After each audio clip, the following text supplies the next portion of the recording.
3 ou 4, 5 dont 1 ou 2 qui sont les gros. Ça s'appelle un oligopole, ça s'appelle un monopole. L'oligopole, c'est le monopole. Alors on va les laisser faire la loi du marché. Alors ceux-là, on leur dit non. Nous ne pouvons pas accepter ça. Les importateurs renvoient la balle. Pour eux, c'est du côté des traders qu'il faut aller voir. Eux aussi, ils spéculaient un peu. Ils achetaient, mais ils ne vendaient pas. Ils essayaient de tirer, comme c'est un marché qui flambait, tous ces gens-là cherchaient un peu le profit. Comme je vous ai expliqué tout à l'heure, avec un trader à qui j'avais un contrat en cours qui a volontairement rompu le contrat parce que le marché a flambé. Le producteur thaïlandais a spéculé, l'exportateur thaïlandais a spéculé, le trader a spéculé, l'armateur a spéculé puisque les taux de fret ont beaucoup monté, l'importateur africain a spéculé, le grossiste, le demi-grossiste, toute la chaîne qui travaille le riz a spéculé un petit peu. C'est ça qui explique cette hausse du marché. Donc vous avez spéculé? Donc nous, on a moins spéculé que d'autres. Vous avez quand même spéculé? On a beaucoup moins spéculé que d'autres. Égoïsmes nationaux, États corrompus. Et tout au long de la chaîne, petits et grands spéculateurs. Voilà pourquoi les prix ont explosé. Pourtant, les quantités de riz nécessaires étaient dans les entrepôts, mais n'en sortaient pas.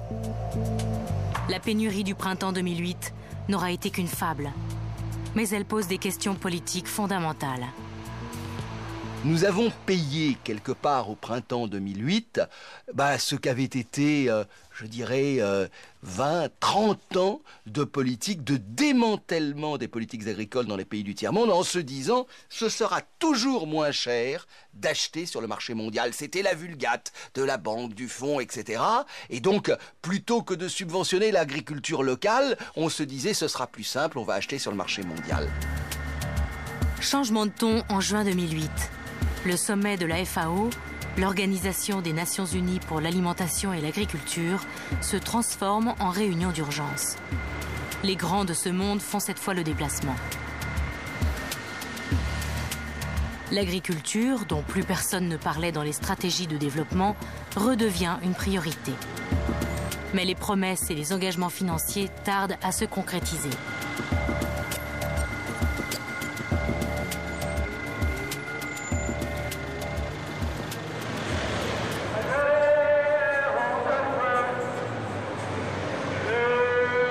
À Dakar, ébranlé par la crise, le président Wade improvise une politique de développement agricole avec un objectif, l'autosuffisance alimentaire, pour que les Sénégalais n'aient plus à dépendre du riz d'importation.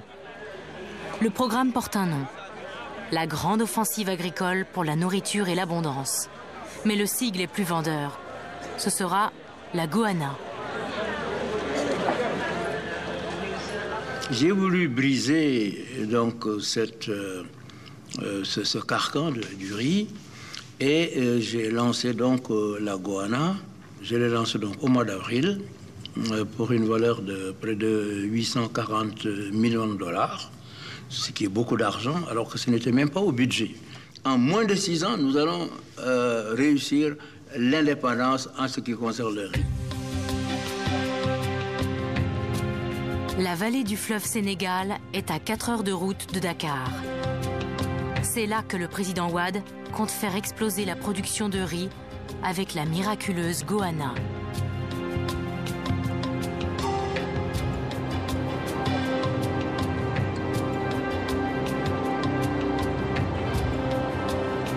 Dans la vallée du Sénégal, on cultive du riz depuis toujours, mais sans parvenir à être compétitif sur le marché. À force d'importation, les Sénégalais avaient fini par oublier qu'ils avaient eux aussi leur riziculture. Ah oui, ça y est, j'ai vu. Ah ben lui, il est un peu long, hein.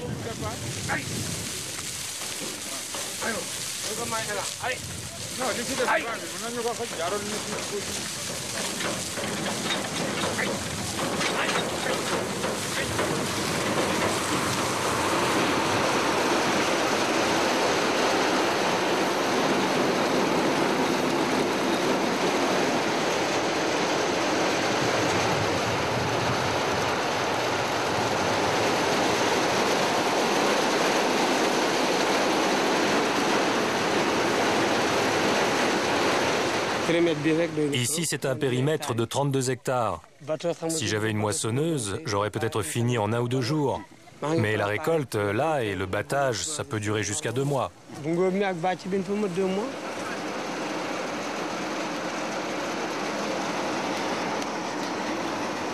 15 ans, je suis là avec mon père, dans les champs. Et quand tu étais petite, tu avais des machines? Non, non. De couper les riz. Après, on prend le bâton, de battre le riz. Comme ça. Après, on le met dans les sacs.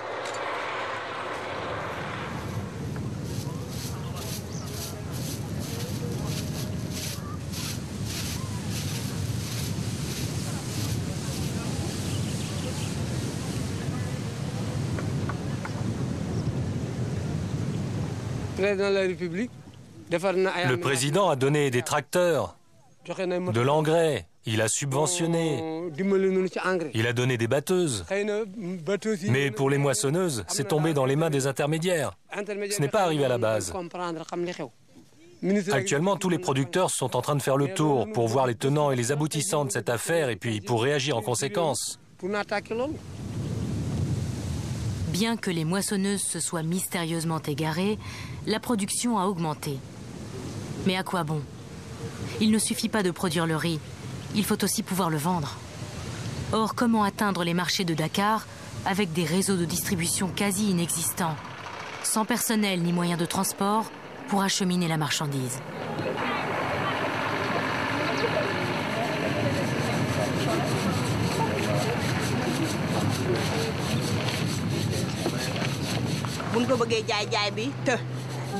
Nous, on ne voit personne pour nous aider.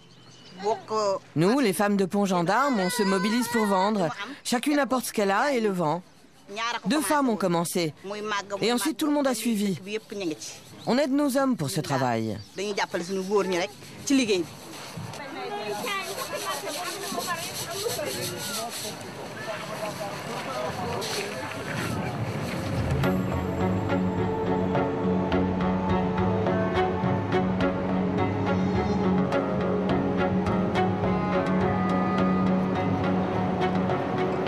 Au fin fond de la vallée du Sénégal, à 2 pas de la frontière avec la Mauritanie, Rosso Sénégal a des airs de bout du monde.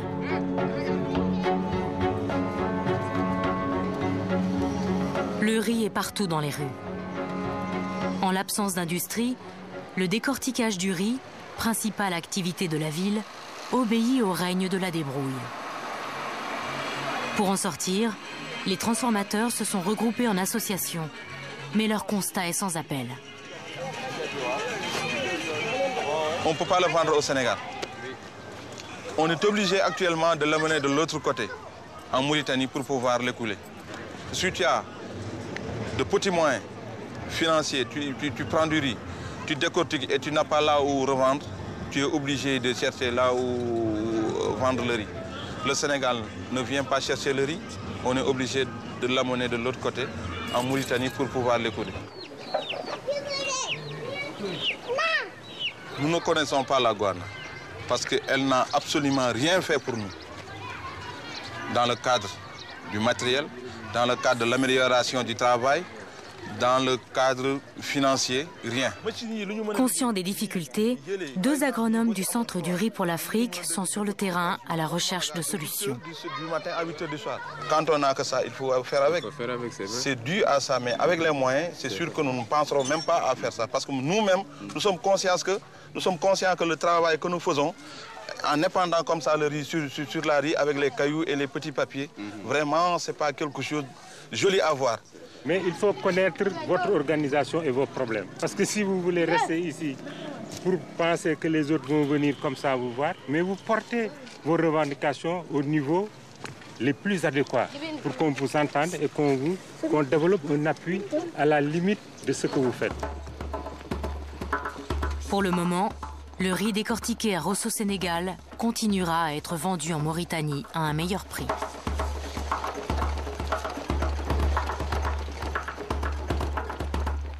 On a 240 000 hectares ici qu'on peut irriguer. On a le soleil et on a des terres fertiles. Et on a des variétés, les technologies et on a aussi des producteurs assez qualifiés pour mener la culture. On fait partie des 3 ou 4 premiers meilleurs rendements du monde. Si réellement on entre dans le cœur de l'Afrique, on se rend compte qu'il y a des problèmes, mais aussi il y a des progrès, surtout au niveau de la riziculture. Et je pense que beaucoup de pays africains, depuis l'année dernière, depuis la crise du riz, ont commencé à mettre maintenant les bouchées doubles pour arriver dans un laps de temps très court à l'autosuffisance alimentaire.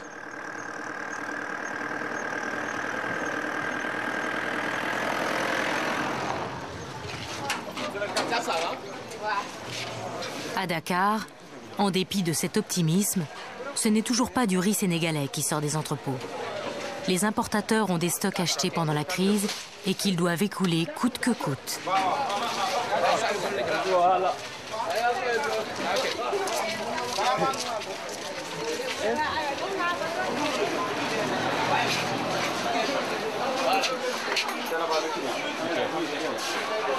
Aujourd'hui, le marché à l'origine baisse. Et ici, on a entrenommé des produits qui nous coûtent cher. Qu'est-ce qu'il faut faire? Il n'y a pas de subvention, il n'y a rien. Donc qu'est-ce qu'on fait? On perd sur notre fonds et notre capital pour pouvoir résister. Et c'est même pas évident. Est-ce qu'on pourra résister après ce passage-là? C'est pas évident. Pour vendre un stock de riz acheté très cher pendant la crise, Mustapha Tall ose un joli coup de pub et un astucieux détournement en le baptisant Riz Obama.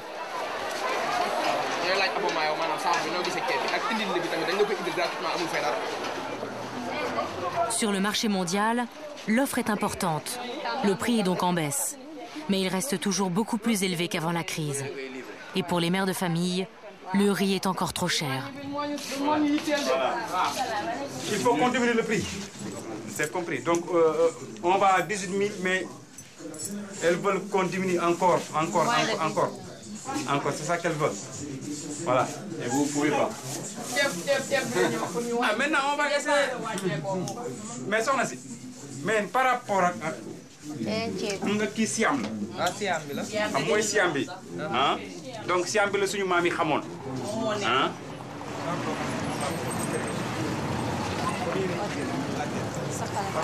La fin des importations de riz au Sénégal n'est décidément pas pour demain. La crise a laissé des traces et les importateurs qui jusqu'ici travaillaient chacun de leur côté décident de s'organiser. L'enjeu est important. Tout le Gotha des importateurs et commerçants de Dakar se déplace pour assister à la fondation du tout nouveau mouvement des importateurs de riz et nomme à sa tête Mustapha Tall. Merci beaucoup.